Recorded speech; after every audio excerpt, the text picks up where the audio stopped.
কোনদিন কেউ তোমাকে ভুলতে পারবে না। ইনকিলাব মঞ্চের আহ্বায়ক শরীফ ওসমান হাদির জানাজায় অংশ নিতে সংসদ ভবনের দক্ষিণ প্লাজায় আসেন প্রধান উপদেষ্টা ডক্টর মোহাম্মদ ইউনূস।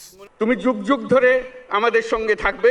জানাজা প্রাঙ্গণে উপদেষ্টা পরিষদের কয়েকজন সদস্য ছাড়াও উপস্থিত ছিলেন বিভিন্ন রাজনৈতিক দলের নেতৃবৃন্দ। জানাজার আগে বক্তব্য দেন প্রধান উপদেষ্টা, ইনকিলাব মঞ্চের নেতৃবৃন্দ সহ অনেকেই।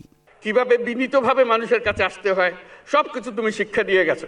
এ সময় প্রধান উপদেষ্টা বলেন, হাদিকে বিদায় দিতে নয়, হাদির বিষয়ে জানতেই লাখ লাখ মানুষ জানাজায় অংশ নিয়েছে। প্রিয় ওসমান হাদি, তোমাকে আমরা বিদায় দিতে আসি নাই এখানে। তুমি আমাদের বুকের ভেতরে আছো এবং চিরদিন বাংলাদেশ যতদিন আছে তুমি সকল বাংলাদেশির বুকের মধ্যে থাকবে। ইউনূস বলেন, হাদি বাংলাদেশের মানুষকে মাথা নত না করার মন্ত্র শিখিয়ে গেছে। তার শেখানো এই মন্ত্রে উজ্জীবিত হবে বাংলাদেশ।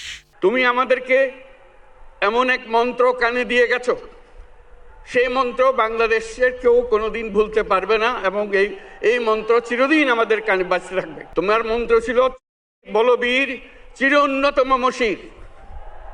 এই উন্নত মমশিরের যে মন্ত্র তুমি দিয়ে গেছো, সেটা বাংলাদেশি সন্তানের জন্মলগ্ন থেকে যতদিন সে বেঁচে থাকবে নিজের কাছে বলবে, চল বলবীর চির উন্নত মমশির, আমাদের শির কখনো নত হবে না। গত 12 ডিসেম্বর দুর্বৃত্তের গুলিতে গুরুতর আহত হন শরীফ ওসমান হাদি। সিঙ্গাপুর জেনারেল হাসপাতালে চিকিৎসাধীন অবস্থায় বৃহস্পতিবার না ফেরার দেশে পাড়ি জমান বিপ্লবী এই নেতা। Biprajit Chanda, green TV news desk.